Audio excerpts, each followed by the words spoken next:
赤沢森林鉄道にご乗車ありがとうございます。お客様にご案内申し上げます。これから発車する森林鉄道は昭和62年に復活したもので、この停車場から終点丸山戸までの往復 2.2km を25分ほどで走ります。運転中は安全運行のため、席を立ったり身を乗り出したりしないようにお願いいたします。終点丸山戸では5分間停車し、折り返し運行いたします。折り返し乗車される際は、次の列車にはご乗車できませんのでご注意ください。それでは、美しい渓流と樹齢およそ300年の木曽ヒノキの森をお楽しみください。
水戸、浅野、富山から大筋に入ります。西武の大学道路に入る丸岡の木は丸木です。川霧のある木は白文字です。秋の紅葉の季節には丸岡の木は真っ赤に、白文字が黄色に紅葉して、赤と黄色のコントラストが素晴らしく、見応えがあります。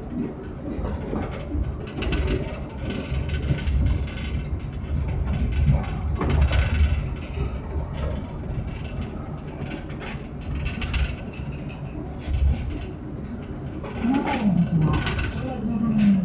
日本で初めて戦争が導入され、実験された場所です。その後も実験的に導入され、改良を重ねてバス営業の大幅な増産に貢献しています。木曽田駅は平安時代から道場として知られ、江戸時代には多くの城下町の上流が使用されました。その後も大旅館の厳しい森林保護が始まり、近代までの林業にまつわる貴重な資料は駐車場入り口の森林資料館に展示されています。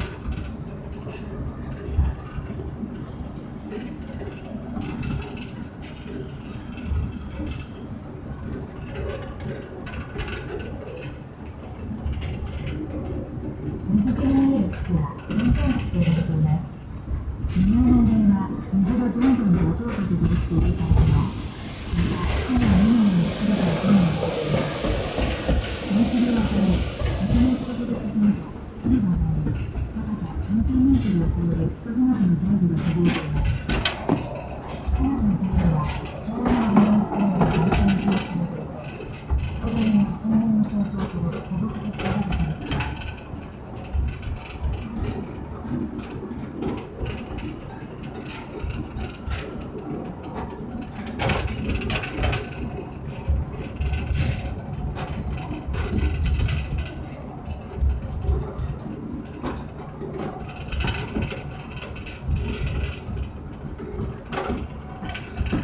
伊勢神宮の参道に合わせ、基礎の周辺では細長じめ祭をはじめとする神事が執り行われます。祭りで伐採された木にはそれぞれの見頃があります。ご神体を奉納する水晶はさらに組み立ての木が収められていて、この木は右の白木と呼ばれています。右手の切り株が昭和40年に、この先左手の切り株が昭和60年に右の白木を伐採した後です。